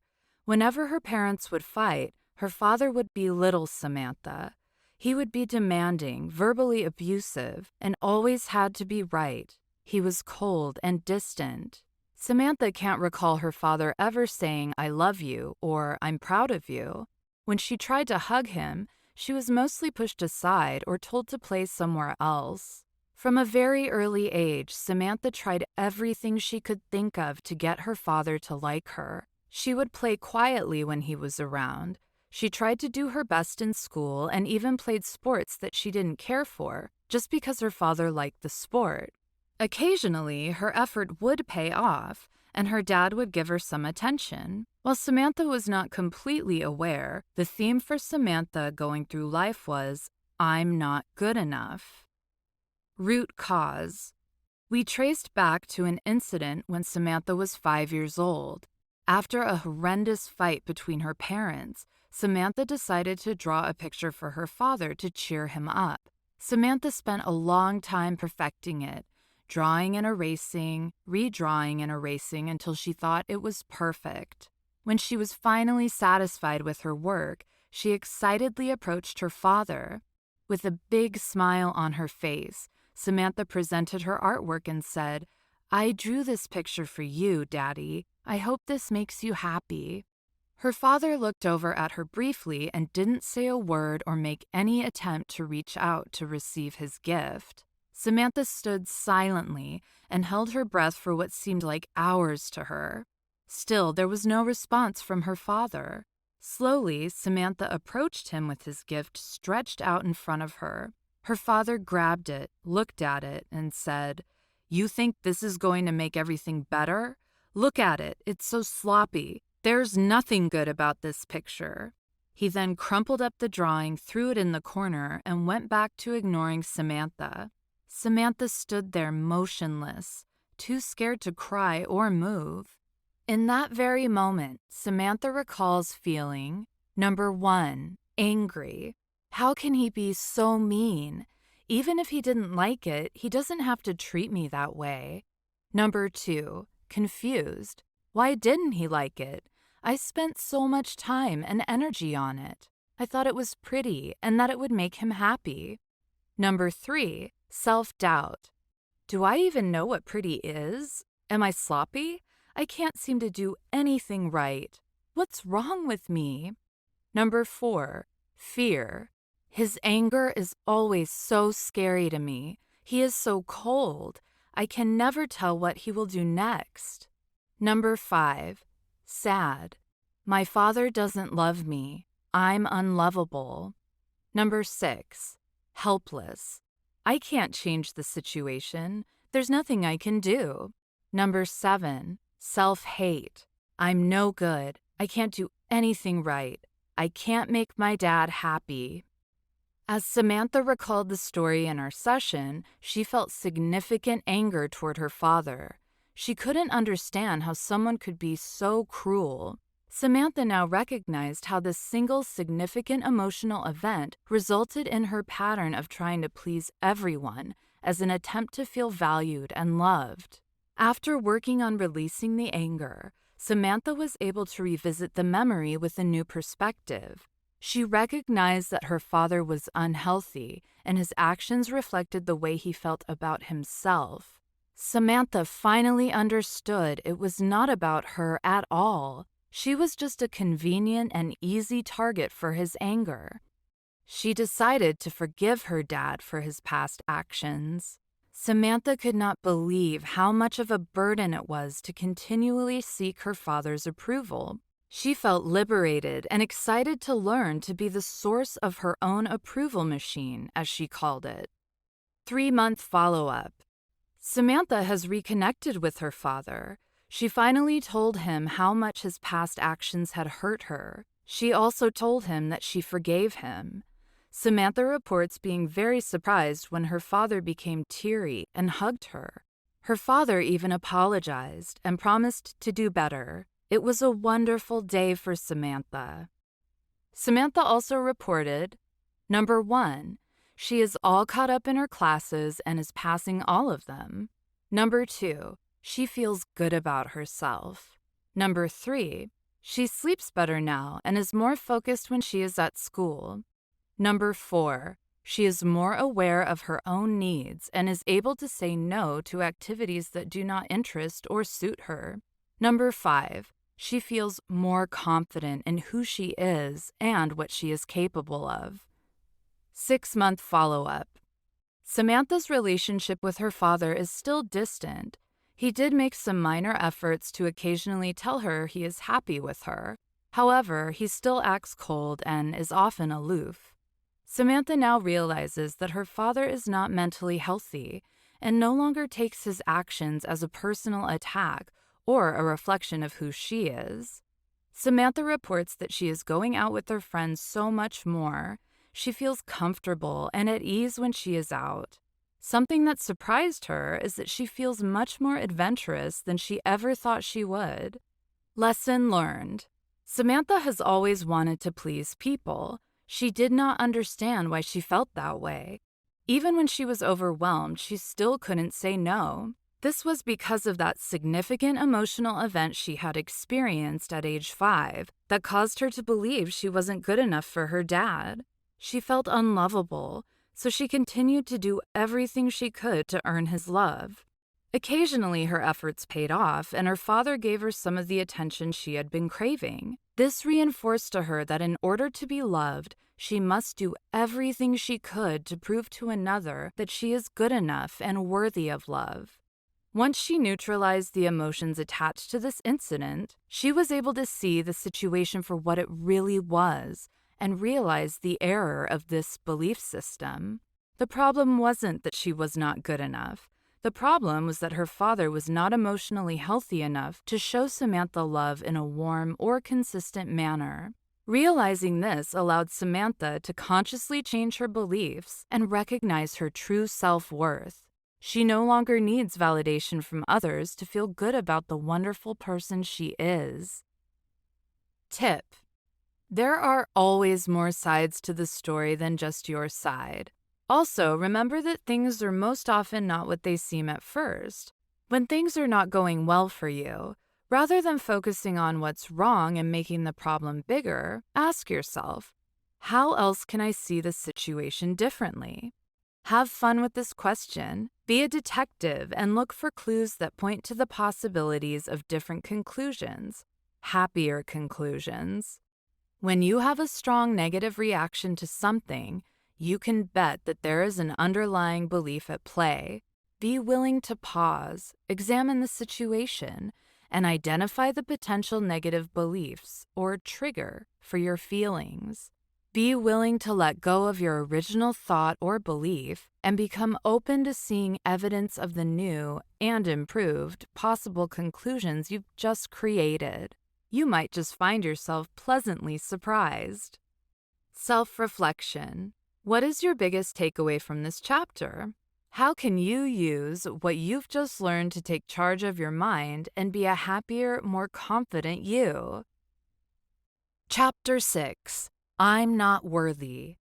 Many times, the I'm not good enough and I'm not worthy beliefs go hand in hand. It often looks like this: I don't deserve blank because I'm not blank. This belief system might show up as: I don't deserve to be successful because I'm really pretty lazy. I don't deserve to win this award because I'm not really that smart. I'm not worthy can also result from having guilty feelings because of something you have done in the past. Case study: Miserable Megan. Client: Megan. Age: 18. Presenting problem: Megan sought help because she was recently diagnosed with depression and was prescribed Zoloft and weekly counseling. Megan attended a total of 9 sessions and stopped going because she did not notice any improvement. She also stopped taking her Zoloft because she experienced dizziness, headaches, and stomach pain while she was on it. In recent weeks, Megan reported being cursed with uncontrollable negative thoughts. No matter what was happening, Megan would play out negative scenarios in her mind. She feels consumed with these negative feelings and thinks she's losing control of her mind. Even when things are going well, Megan reports feeling anxious and fearful that something bad was about to happen. The situation was so bad that Megan had to quit her part-time job at the local movie theater because she was too emotional and cried easily. Family history: Megan is an only child and reports having had a better-than-average childhood. Her parents were and still are loving and supportive. Her mom and dad often praise her and brag about her to others constantly. Megan recalls hearing her parents say things like, "Megan is so perfect. We are so lucky to have such a wonderful daughter. And I wouldn't know what to do if we had a problem child," referring to the neighbor girl next door. Social history: Megan reports making friends easily. She has always been one of the popular girls in her school. She volunteers weekly at various local community centers. Words Megan often heard others use to describe her: beautiful, smart, funny, giving, generous, friendly, kind. Words Megan uses to describe herself: fake, phony, a bad person, ugly, unworthy, liar. Session 1 notes: Megan was very closed off at first. She hardly made eye contact, preferring to hide her face behind the office pillows. Megan insisted she doesn't know why she feels she is a bad person, but just knows that she is. She consistently said, "I don't deserve to be happy. I've done many bad things and I can't change them." Megan would not discuss what those bad things were, but would say, "The people at work don't like me," and "I hurt people." Session 3 notes: Megan is more comfortable and is opening up significantly, although cautiously, in each subsequent session. She shared several incidences that prove she's a bad person in her own eyes. She also shared a story of something that happened when she was 12 years old, the reason she hates herself so much and believes she is undeserving. That year, Megan had entered middle school and started attending a new school. Although there were many new students, Megan felt very comfortable in her new environment and, as always, made friends easily. Like previous years, Megan began hanging out with the popular older girls within a few weeks. Life was easy for Megan. For Megan's friend Ashley, life was just getting difficult. Ashley had always been small, young-looking for her age, and socially awkward. Being around the older girls made it even more obvious just how small and awkward she was. Ashley did not fit in and was an easy target at school. Megan sobbed loudly as she recalled an incident when some of the popular girls started teasing Ashley about her awkwardness and size. Ashley began crying and looked over to Megan. "She was begging me to help her with her eyes," Megan cried. For some unknown reason, Megan felt angry with Ashley for putting her in the middle of this situation. Unsure what to do, Megan looked away and pretended not to notice the pain and humiliation Ashley had to endure. Although her inner voice said, "Do something," Megan continued to pretend to be oblivious to Ashley's plight. Megan cannot recall what happened after that, but stated she felt so guilty for what had happened. She has not forgiven herself for being a coward. In fact, Megan admitted that all of her good deeds are just her effort to hide the fact that she was such an ugly and weak person. Megan was hesitant to forgive herself at first. She was scared that if she let go of the guilt and shame, she would start engaging in those horrible activities again. After reassurance, Megan was willing to start the self-forgiveness process. At the end of that session, Megan reported feeling so much better about who she is and what she had done. Root cause.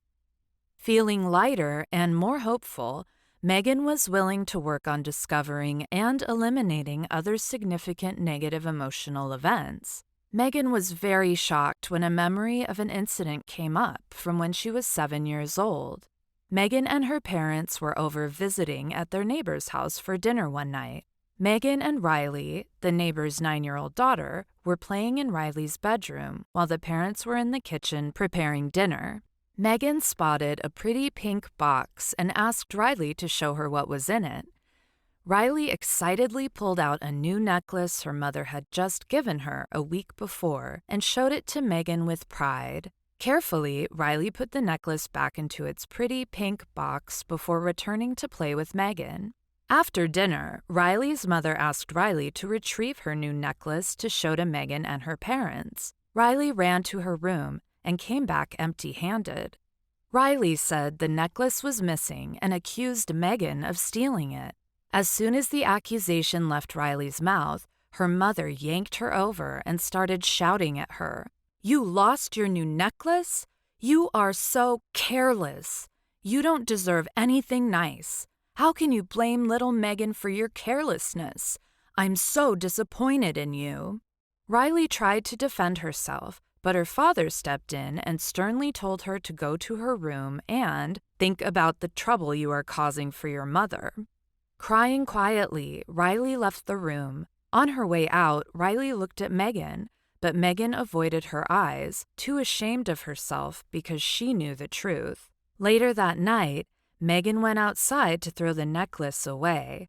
Upon entering her house, Megan overheard her mother saying, "I can't believe that, Riley. She is such a bad girl, blaming our little Megan like that. Megan is so perfect. I don't know what I would do with a problem child like that." Megan felt sick to her stomach. She was certain if her parents knew the truth, they wouldn't love her anymore. That night, Megan cried herself to sleep. This memory surprised Megan, as she hasn't thought about this incident for many years. Recalling it now, Megan felt so much shame and guilt again. She can't believe that she never confessed. In fact, over the next few weeks after that event, Riley had begged her to return the necklace several times. Each time, Megan would look away and say, "I don't know what you're talking about. You're a liar." With significant reassurance, Megan was willing to forgive herself and accept that she was just a little girl then, doing the best she knew how at the time, and it is now time to forgive herself and move on. After several rounds of forgiveness work, Megan reported feeling significant relief. For the first time in many years, Megan finally started to see herself as a good and kind person. She recognized that her kind acts were not an act after all. She truly enjoyed helping people. Megan was finally able to see herself for the kind and giving young woman she really is. 3-month follow-up. Megan reports feeling happy and free. Megan credited her new outlook on life to her ability to truly forgive herself. Occasionally, the self-doubts would come back. Each time they came back, Megan overcame them by reaffirming, "I forgive myself. I am a good person. I am worthy of happiness." Lesson learned. Guilt is a very powerful negative emotion that can hold us back and cause significant pain. In Megan's case, although she had forgotten about the incident with Riley, That incident was a significant emotional event for her that created a lot of negative beliefs. Once she created the belief that she was a bad person and therefore did not deserve to be loved, she unknowingly programmed her mind to look for evidence to support that belief system. Her mind did exactly what she instructed it to do and made her hyper-aware of many incidences that matched this belief system. Many of those incidences were minor, yet still played an important part in validating her beliefs. Forgiveness is the antidote to guilt. When you forgive yourself, you release the burden of guilt. That doesn't necessarily mean that you condone what you did, nor that you think it's okay to repeat the action. When you choose to forgive yourself, you simply recognize and accept that you did the best that you knew how to do at the time. You give yourself permission to let go of the guilt so that you can move forward in peace. From a place of peace, you can make much better decisions for yourself and your future. Tip: if you are holding guilty feelings about something, now is the right time to let it go. Give yourself permission to release it and forgive yourself. You do not need the guilt in order to avoid the same mistake or to learn your lesson. Once you have forgiven yourself, you will become much freer and your decisions will be clearer. Self-reflection. Number 1. What is your biggest takeaway from this chapter? Number 2. How can you use what you've just learned to take charge of your mind and be a happier, more confident you? Chapter 7. I'm Not Loved. As humans, we all have a strong need to feel loved and be connected to others. Love is such an important emotion that it drives many of our thoughts and actions. When we feel loved and connected, life seems easier somehow. When we lack the love and connection, we often feel lonely and incomplete. I'm not loved often shows up as, nobody likes me, I'm all alone in this world, everybody abandoned me, I'm unlovable, who would love me? Case study: Angry Jessica. Client: Jessica. Age: 16. Presenting problem: Susan brought her daughter Jessica in for help because of Jessica's increasing anger outbursts in the past few months. Within the past 3 weeks, things have gotten significantly worse, with Jessica getting into 2 verbal fights and 1 fist fight at school. Jessica is also fighting with her younger sister daily. Susan feels hopeless and unsure of what to do. The counselor at Jessica's school recommended that she see her doctor for medication to calm her nerves. Family history: Jessica lives with both parents and a younger sister. Jessica has never been close to either parent. Her older brother Jonathan was her best friend and idol. A drunk driver killed him when Jessica was 9 years old. Her little sister Jennifer was born 1 year later. Jessica has always resented Jennifer. Social history: Jessica is a good student who excels at math, English, and arts. She is a bit of a loner and has only 1 close friend and several acquaintances. While she is liked and welcomed by other people, Jessica prefers to be alone. Jessica spends most of her time listening to music and drawing. Words Jessica often heard others use to describe her: talented, quiet, artsy, loner, nice, smart. Words Jessica uses to describe herself: artsy, creative, loner, angry, alone in this world. Session 1 notes: Jessica was full of anger and frustration when she came in. She said she hated feeling this way, but she also doesn't know how to stop. She spent the first 15 minutes of the session pacing back and forth while talking to me. After doing a few relaxation exercises, she was able to calm down. Jessica expressed significant anger toward her parents.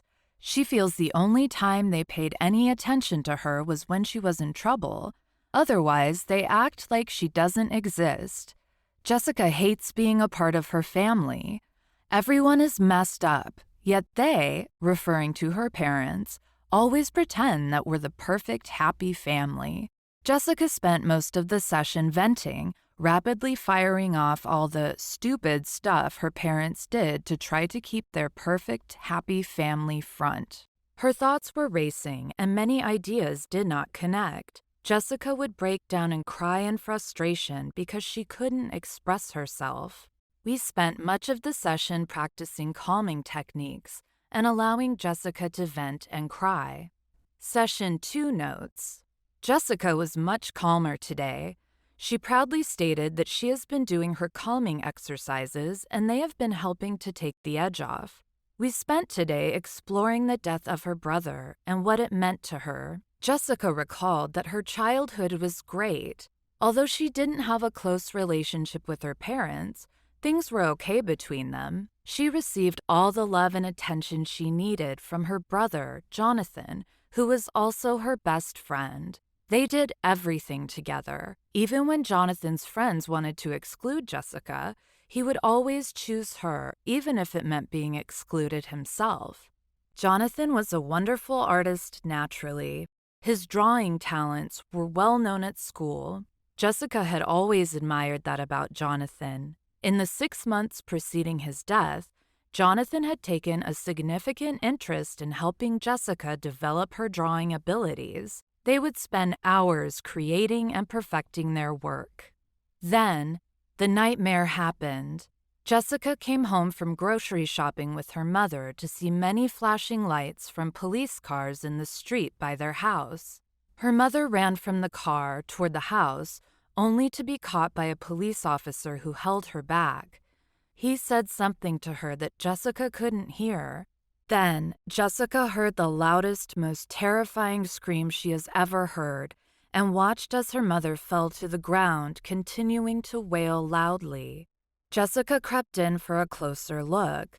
Before another police officer was able to stop her, Jessica was standing beside her mother. In front of them was her brother's body on a stretcher. His shirt was cut down the middle, exposing his chest.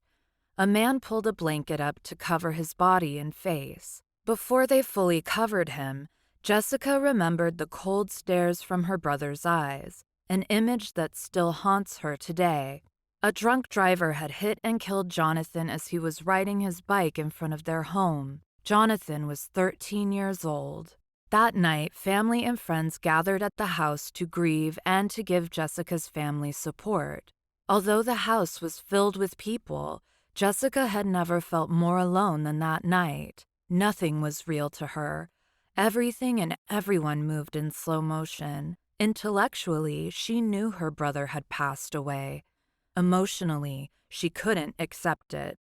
At one point that night, Jessica shouted at everyone to stop crying and go home. She didn't want to play this stupid game anymore. Jonathan had to be alive. Jessica ran around the house calling out for him to stop hiding and come out. Jessica was quickly ushered to another room by her aunt. "You need to be brave and strong for your parents. You need to put on a brave face. They cannot deal with any more pain right now," she said and hugged Jessica. For the rest of the night, Jessica sat quietly by herself, holding on to her drawing book for dear life. That was her only connection to Jonathan. That night, Jessica was told to sleep in the living room so that her aunt and uncle could sleep in her room.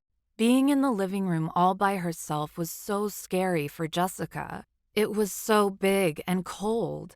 Everyone else was upstairs and she was all alone. Lying in the dark, Jessica felt, number 1, lonely. There is no one here for her. Number 2, confused. Why did her brother have to die? Number 3, unloved. There is no one left to love her. Number 4, abandoned. How could her brother leave her? Number 5, scared. Who will protect her now? Number 6, burdened. She had to put on a brave face for her parents. Number 7, sad. Her best friend is gone. Number 8, fear. She couldn't get the memory of her brother's cold eyes out of her mind. Jessica was surprised at how much detail she remembered and how much pain she still carried. With help, she was able to release the majority of the pain she had experienced that night. Session 3 and 4 notes. The first few weeks after Jonathan's death were unbearable for her. Not only did she lose her brother and best friend, it felt as if she had also lost her parents as well. Her mother never left her bed, spending every day and every night crying.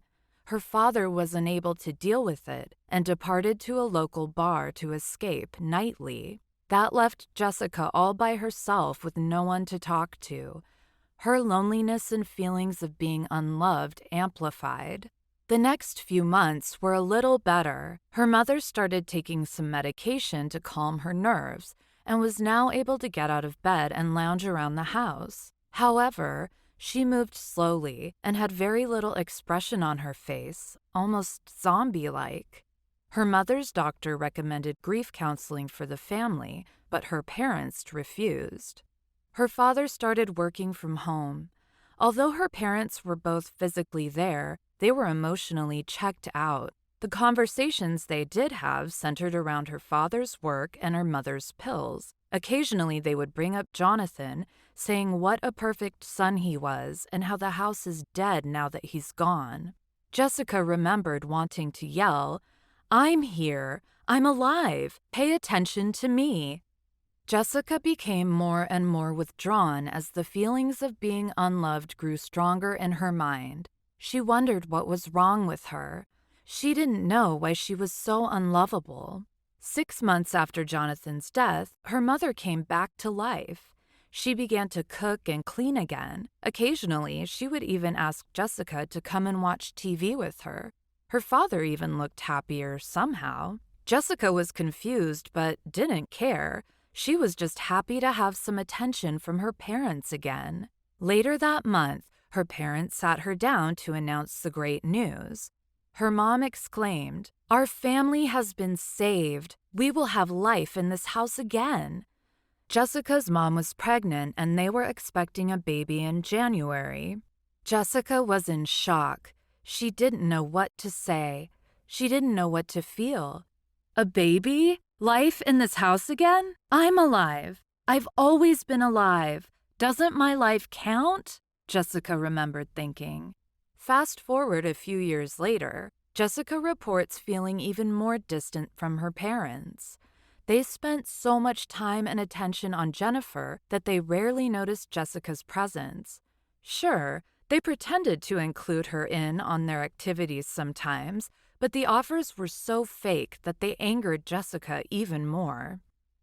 Session 5 notes. Jessica reports feeling even more neglected within the last 6 months. Jennifer is now in 1st grade and her parents are spending even more time with her. This leaves little time for Jessica. Her anger and resentment have been growing stronger, and it's affecting her attitude at school and at home. Jessica feels like she has this monster inside her that just wants to come out and unleash its anger onto the world. Recently, Jessica has not been able to control herself and has gotten into several fights. Private session with Jessica's parents. Both parents agreed and confirmed Jessica's story that they were emotionally unavailable the months after Jonathan's death. They felt bad about it and tried to make it up to Jessica. However, most of the time, their efforts were shot down or ignored. Jessica would often tell them, "I'm doing fine. I like being by myself." They thought the best they could do for her was to allow her to be herself as she dealt with her grief in her own way. This pattern persisted for years to come. Jessica was always by herself, doing her own thing. Her mother said, "She was such a good student and never complained about anything. We really thought she was just an introvert, a loner. Every time we asked her to do something with us, she would say no. We didn't want to force anything on her." Jessica agreed with this story, but added that she felt the invitations were never sincere. Jessica insisted that if they loved her, they would understand her better. Session 6 to 12 notes. The next few sessions were spent working with Jessica and her parents individually to help them process the pain of Jonathan's death and the rift in their relationships. Jessica was able to let go of her anger toward her parents and work through her grief of losing her brother. She was also able to let go of the resentment toward Jennifer. 3-month follow-up. Jessica and her parents' relationship is improving steadily. Jessica is now able to see that they do love her and value her as a family member. Jessica also saw how her actions played a role in her feeling unloved. Her lack of willingness to participate in family activities and her constantly telling them that she liked being by herself caused a lot of misunderstanding and pain. Jessica learned that she needed to be an active participant in creating the life she wanted. Jessica also reports that she's getting along better with Jennifer. 6-month follow-up. Jessica joined the art club at school and now has several close friends. She reports being much happier with life in general. The anger is no longer present. Jessica feels at peace. Her relationship with her parents and Jennifer is still improving. In fact, Jessica is now teaching Jennifer how to draw. Lesson learned. Jessica learned to believe that she was not loved. Her parents were lost in their own pain, and Jessica was left to feel alone, lonely, and unlovable. Once Jessica believed that she was unloved, her subconscious mind went into high gear, looking for evidence to support her beliefs. Every time her parents weren't paying attention to her was another piece of evidence to validate her beliefs. When her parents made attempts to connect with her, Jessica refused. Jessica's belief that she was not loved and that she was unlovable made it impossible for her to see that these were, indeed, loving actions directed toward her. Rather, she thought they were fake attempts, and she became lonelier and angrier. Jessica's experience is a great example of why professional help is important after trauma. The family could have grieved together and possibly become closer rather than falling apart. Further, Jessica might also have an easier time accepting Jennifer from the start if Jessica felt safe and secure in her relationship with her parents. Tip: always remember that you are in charge of creating your reality. Whatever you focus on becomes a part of your reality experience. If you focus on the negative aspects of an event, your experience will be negative. The more you focus on the negative aspects, the stronger your negative beliefs will become. Regardless of whether you spend your time and energy focusing on the negatives or the positives, you will spend your time and energy in some way. Why not choose to focus on the positive aspects rather than the negative and create happy experiences for yourself? You deserve to be happy, and you are in charge of your happiness. Self-reflection. Number 1. What is your biggest takeaway from this chapter? Number 2. How can you use what you've just learned to take charge of your mind and be a happier, more confident you? Chapter 8. I'm not safe. I'm not safe can refer to both physical safety and emotional safety and often shows up as people want to hurt me physically. People want to hurt me emotionally. I'm too weak to defend myself. People are evil. People take advantage of me. The world is so scary. I can't trust anyone. Case study: helpless Haley. Client: Haley. Age: 13. Presenting problem: Haley was brought in by her mother, Pamela, because she had become increasingly fearful of being alone. Haley normally sleeps with her door closed and her lights off. One day, for no apparent reason, Haley had a very rough, sleepless night. From that night on, she had to keep the door open and the lights on when she went to bed. Over the next few months, she became more anxious and afraid. Haley's anxiety and fear of being alone are so high that she cannot be by herself more than 10 to 15 minutes without going into an anxious state that requires her mother's intervention. She constantly follows her mother and her 15-year-old brother Jack around the house. Very recently, Haley started begging to sleep in her mom's room. Her brother is resentful because he lost a significant amount of freedom as he now has to babysit her. Family history.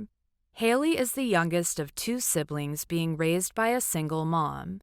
Haley's father passed away from cancer when she was an infant. Both Haley and her brother were too young to understand the impact at the time of their father's death. Pamela has never remarried and is a devoted mother. Social history. Haley is a B student with many close friends at school and church. She gets along well with her peers and adults. She has been attending the same church weekly for many years and, until 4 months ago, was highly active in her church's youth group. Lately, Haley prefers to be at home with her mother and brother. Words Haley often heard others use to describe her: nice, helpful, friendly, funny, outgoing, cheerful. Words Haley uses to describe herself: average, anxious, scared all the time, afraid to be alone, childish, something is wrong with me. Session 1 notes. Haley is a sweet girl with a ready smile and a soft voice. She was a little nervous at first, but warmed up easily. She stated, "I'm going to do what you tell me because I'm tired of being scared." Haley denied any abuse, trauma, or significant events in her life. She reported no use of alcohol or drugs. Haley is confused and frustrated because she can't understand why this is happening. She feels tired of being scared and wants to go back to her normal life. Life was good for Haley until 4 months ago when she could not sleep one night. As Haley tossed and turned in her bed, she saw what she thought were shadows moving along her walls. She didn't think much of it at first because she knew she was tired. She figured her eyes were playing tricks on her. As the night progressed, Haley would go in and out of sleep. Each time she woke up, she would become more and more anxious, and the shadow movements became more and more pronounced. At one point, Haley was certain there was someone in her room. She grabbed her cell phone and used the flashlight function to check her room and make sure no one was there. The next night, Haley had difficulty falling asleep again. However, this time, Haley felt anxious immediately and had to open her door and turn her lights on for comfort. This started Haley's new pattern of sleeping with her door open and her lights on. A few weeks later, Haley was studying in her room as she has always done before. Her mother was making dinner downstairs, and her brother was in the living room watching TV. Again, for no apparent reason, Haley felt significant anxiety and fear that something was wrong. She ran downstairs to check on her mother and brother. For the rest of the night, Haley stayed close to her mother. Haley started spending less and less time alone. At first, Pamela really liked the company and was really enjoying this increased mother-daughter bonding experience. She didn't realize there was a problem until Jack brought it up at dinner one night. Jack told Pamela he was sick and tired of Haley always following him around. He felt he didn't have any freedom because everywhere he was, Haley was right there by his side. He felt suffocated. He demanded that it stop. For the first time, Pamela realized that this bonding experience was, in fact, Haley being very clingy. Looking back, Pamela realized that Haley never spent time alone anymore, except for bedtime. Pamela also never thought much about Haley's new sleeping preference, but in retrospect, everything became clearer. To help Haley, Pamela started becoming firmer, insisting that Haley practice spending some time alone each day. Each time Haley tried to spend time alone, it only lasted about 15 minutes. She would then run to Pamela crying and hyperventilating. Pamela had to help guide her with deep breathing exercises to calm her down. When Haley started begging to sleep with her mother, Pamela finally realized the severity of the problem and sought help. Although there were no real significant events that caused Haley to experience that first sleepless night, that night was so traumatic for her. In those in-between sleep states, Haley felt very anxious and unsafe. Because this event was so significant and so specific, we were able to use a simple method to scramble this movie in her mind. At the end of the session, Haley left feeling more confident in herself. The next morning, Pamela called to tell me that Haley slept with only a nightlight on. She went to bed feeling a little bit nervous, but very excited to see if the session helped. This was Haley's first night of rested sleep in a long time. Session 2 notes. The following week, Haley came back with a lot of eagerness to continue our work together. She reported that she has been able to sleep with the lights off for the last 3 nights. However, she was still afraid to be by herself and still spent much of her time following her mom and brother around. We spent the rest of the session working on changing her mindset to accept that she is courageous and safe. Root cause. During session 3, we discovered an incident that happened when Haley was 3 years old. Haley went to play in the backyard by herself. She has done this many times before. However, when she came back into the house this time, she could not find her mother or brother. She called out for them and searched the whole house. She was terrified because she couldn't find them. In that instance, Haley was certain that someone had come in and kidnapped them. She was terrified she would never see them again. Haley recalled feeling extremely alone and terrified that the people who kidnapped her mother and brother would come back for her. The next thing she remembered, Haley woke up in the dark in her own bed with a lot of pain to her forehead.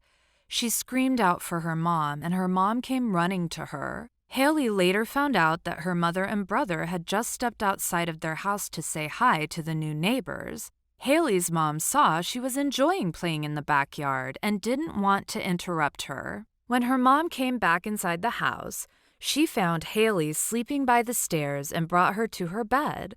Evidently, she must have passed out in fear and hit her head, but her mom was unaware. She just thought that Haley fell asleep while waiting for them to come back in and took her to bed.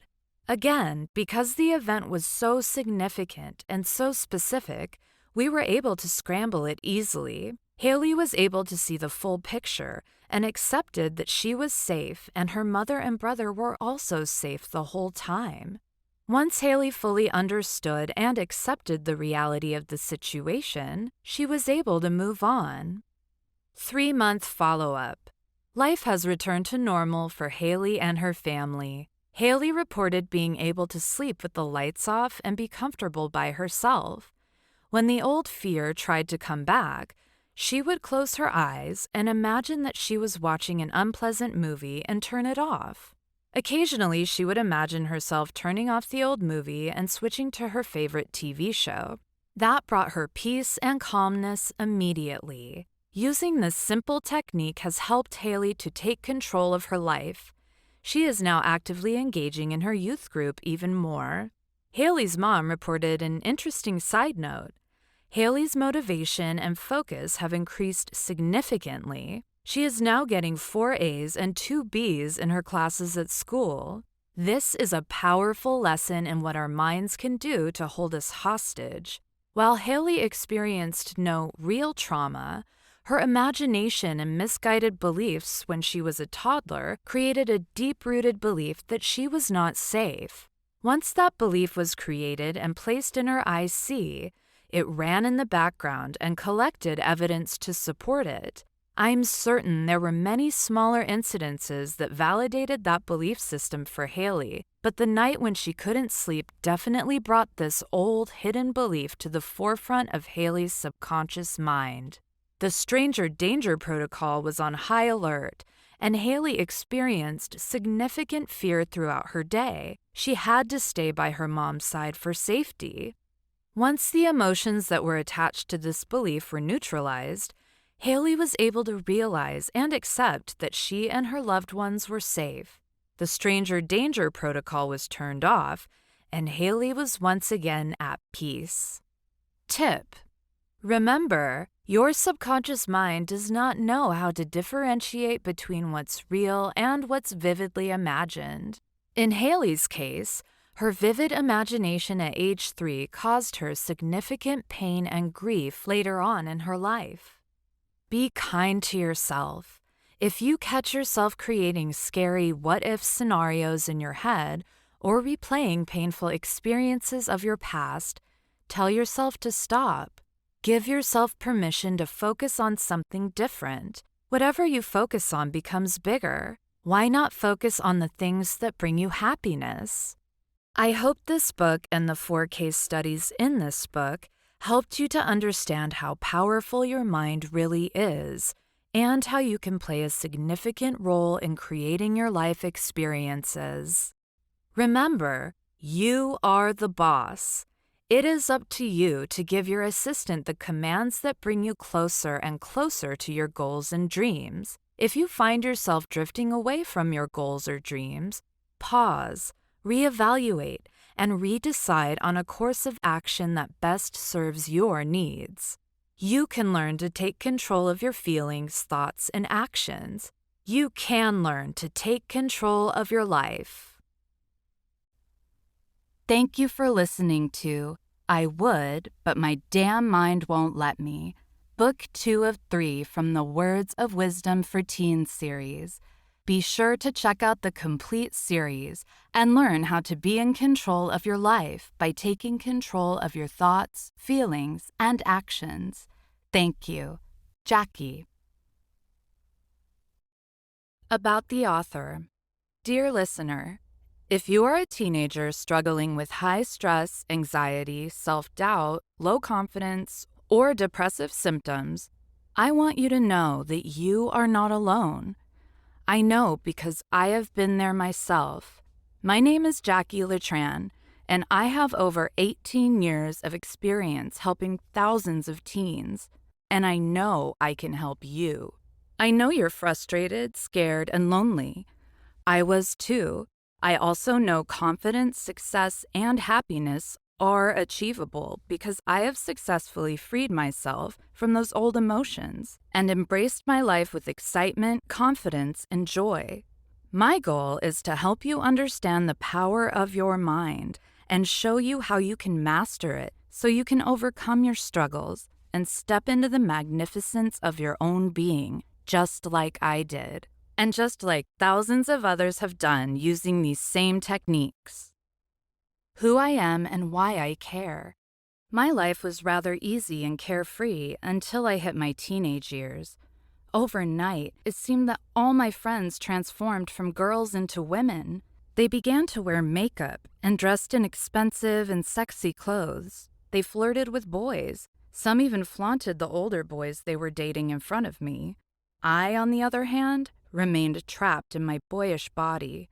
And within the rules of my super strict mother, wearing makeup, sexy clothes, or going on dates were not options for me.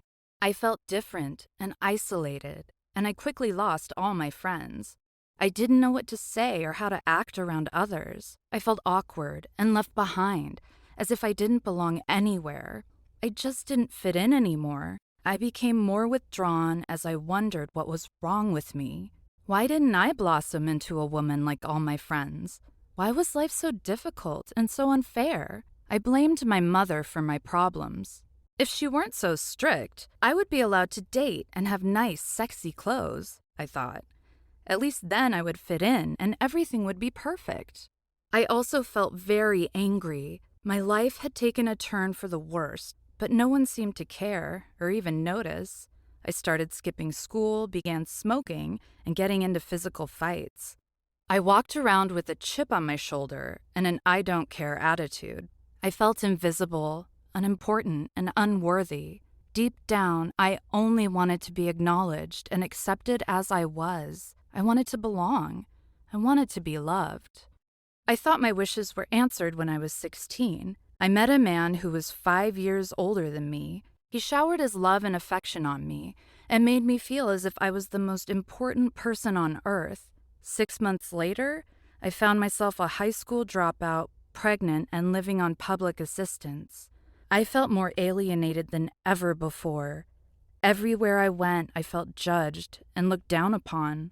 I felt despair and was certain my life was over. I had no future. I knew I was destined to live a miserable life. I felt truly alone in the world. Except, I wasn't alone. I had a baby growing inside of me.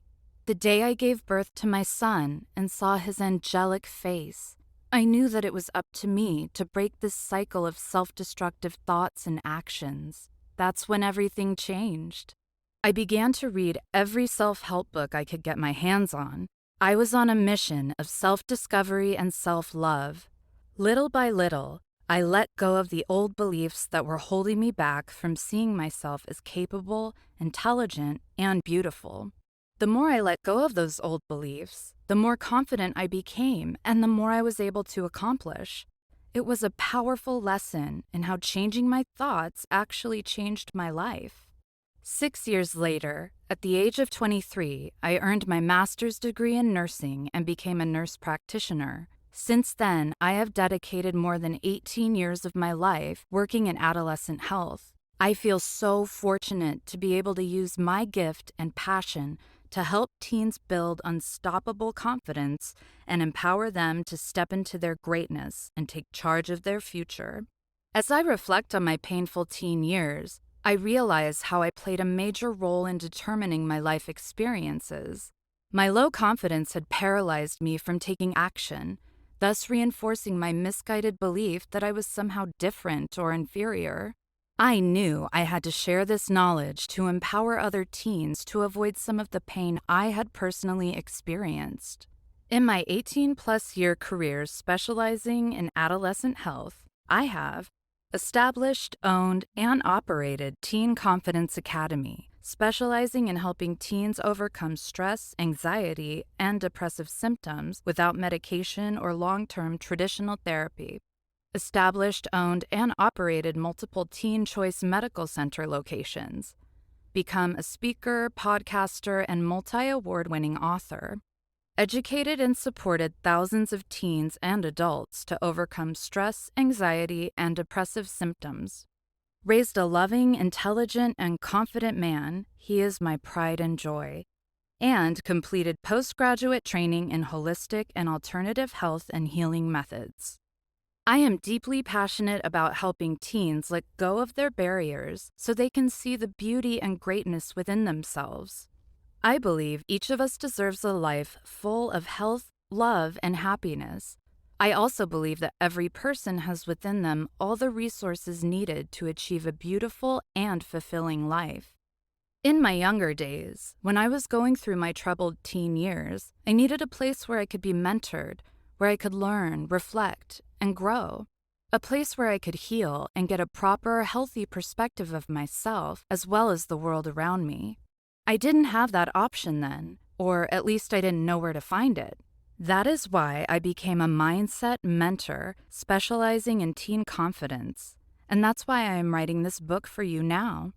Thousands and thousands of teens are living in quiet desperation right now because they haven't been shown the key to their success. My goal in writing this book is to teach you how to understand your mind so that you can control your thoughts, feelings, and actions. You are much more powerful than you know. By unleashing the power of your mind, you can be in charge of creating the life that you want and deserve. You deserve to be successful and happy in life. Let's make it happen. Jacqui Letran. With gratitude. Among the many people who have helped make this book possible, I would like to express my sincere and heartfelt thanks to my best friend and husband, Joseph Wolfgram. Without his love and support, this book would not have been possible. Thank you for always encouraging me, supporting me, and seeing the greatness within me before I can see it myself. Thank you for being my rock. To Alan Letran, who is my loving son, my inspiration, and my wonderful life teacher, it is true what they say, children raise their parents. He has taught me countless invaluable lessons about my life and myself, and I will be eternally grateful. He is and will always be the greatest love of my life. To all of my teachers and mentors, whether in a professional relationship or in life experiences, a big thank you for being a part of my life. Your presence in my life has helped me grow and transform from a scared little girl into a confident, healthy, and happy woman. I would like to express a very special thank you to my most inspirational mentor, Robin Duncan of the Miracle Center of California. Under her guidance, I've deepened my learning about the major negative core beliefs that cause most people their pain, as well as how to lovingly help my clients to overcome them. Preview of Book 1 of 3 from the Words of Wisdom for Teens series, 5 Simple Steps to Manage Your Mood, a guide for teen girls, how to let go of negative feelings and create a happy relationship with yourself and others. Preview of Book 3 of 3 from the Words of Wisdom for Teens series, jumpstart your confidence and boost your self-esteem. Do you often feel as though other people are better than you?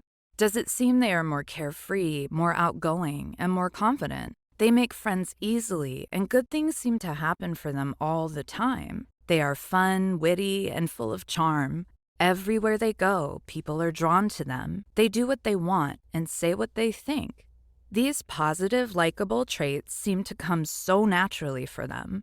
But for you, life is filled with anxiety, fear, and self-doubt. What is their secret? How can they talk to anyone about anything with ease, while it's a significant struggle for you to just be in the presence of others, let alone carry on a conversation? You dream of being different. You dream of being comfortable in your own skin. You dream of creating meaningful relationships, going after what you want with confidence, and feeling happy and satisfied with your everyday life. But your fear and self-doubt may be holding you back, causing you to feel trapped and powerless to change your situation. You're left feeling sad, lonely, and insecure about yourself and your life. What if there was a way to change all of that? What if you could destroy your fear and self-doubt and be strong and self-assured instead? What would it be like if you could go into any situation with excitement, courage, and confidence? Imagine what your life would look like and what you would be able to achieve. Just imagine. I'm going to let you in on a little secret. That excitement, courage, and confidence which you admire in others are skills that are learned.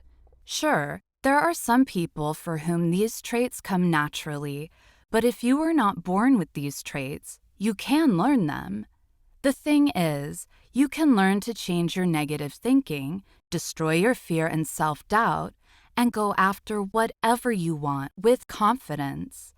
You can learn to be comfortable in your own skin and be completely at ease while expressing yourself. You were born with incredible powers within yourself, powers I like to refer to as inner superpowers, ISPs. When tapped into, these ISPs will help you be happy, resilient, and successful in life. The problem is that you have not been aware of your ISPs, nor how to use them. Maybe you saw a glimpse of them here and there, but you didn't recognize their power or have faith in them. If you don't know what your ISPs are, how can you tap into them consistently and achieve the results that you want and deserve? In this book, you will learn the 7 inner superpowers guaranteed to destroy your fear and self-doubt, create a strong sense of self-esteem and unshakable confidence, easy-to-use tools to change your negative thinking into empowering thoughts, how to connect to and strengthen your inner superpowers, how to consistently tap into and unleash your inner superpowers whenever you want to, how to live within your full power and be happy, confident, and successful in life, and so much more. You have so many inner superpowers that make you wonderful in every way. In this book, I have chosen to share 7 specific ISPs because these 7 are your best bet for destroying fear and self-doubt and for creating lasting self-esteem and unshakable confidence.